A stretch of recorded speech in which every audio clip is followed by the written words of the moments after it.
I'm Fernando Suarez at the San Jose mine in Chile. Here's the latest update. The local paper headline says it all. Hoy es el día, today is the day. As we speak, rescue teams are continuing to test an empty capsule to make sure that it's safe enough for the miners when they make the journey up. Once that capsule is deemed safe, they will put one of the rescue team members in and continue to do tests.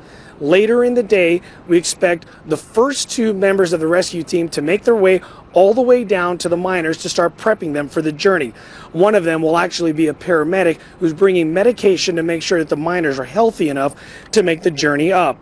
Now today the mine minister said at a press conference that he hopes to have one of the miners out before the end of the day.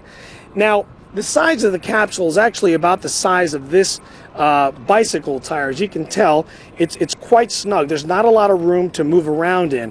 The miners are going to have to make sort of a 15 to 20 minute long journey to the surface in about that amount of space. Overall, it'll take about 1 hour per miner to complete the trip. Once they're at the surface, they'll be greeted by doctors who will evaluate them to see what their medical condition is like. If they're stable enough, they'll be able to visit with family members of their choosing. Once they've had a time to visit with them, they'll be flown to a local hospital for further evaluation. Now, we've gotten a few questions on Facebook that we'd like to answer for you. Nikki Diamond Princess DeRozan asks, will it be hard for them to adjust to the sunlight when they come out? Actually, it probably will be. Now, every case is different, but they will be given protective sunglasses to make sure that their eyes can adjust to the light, whether it's at nighttime or at daylight. As a matter of fact, at the hospital, they've built a room to make it about as dark enough as a movie theater to mimic the darkness of the mine. So certainly they're taking into consideration how sensitive their eyes might be when they're down there.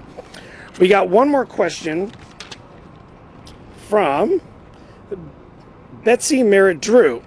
Betsy asks, what do they plan on doing if one of the miners shows signs of distress on the way up the shaft?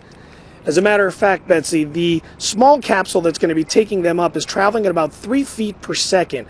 There's going to be a camera inside the capsule that'll be monitoring their facial expressions for potential panic attacks. Also, they'll be monitoring their vital signs, their heart rate. If they start to see that one of the miners is not feeling well or starting to suffer a panic attack or just wants to get out of there, they can actually increase the speed of the capsule to about 9 feet per second and hopefully to get them out quicker. Well, there's certainly a lot of tension here at Camp Esperanza as family members continue to wait for the rescue to take place. The rescue process has certainly taken a toll on many of them. We caught up with Maria Segovia Rojo, one of the family members who's been here for 2 months. In the first 17 days, she slept in a chair. She now has a camp here on site at Camp Esperanza. And the first time we met her, when the drill broke through, she was ecstatic. She was waving a Chilean flag, chanting, singing, very joyous. When we caught up with her today, tired. She was laying down in a tent and basically told us that she is tired. Even though she does have faith that the process is going to go well, she still wants this to be over soon, as do many of the other family members.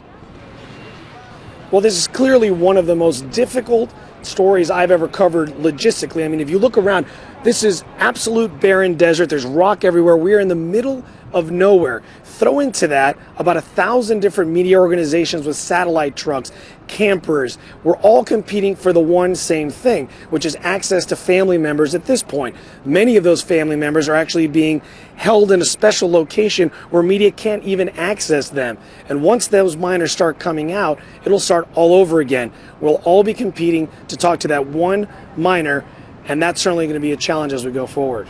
I'm Fernando Suarez for CBSNews.com at the San Jose mine in Chile.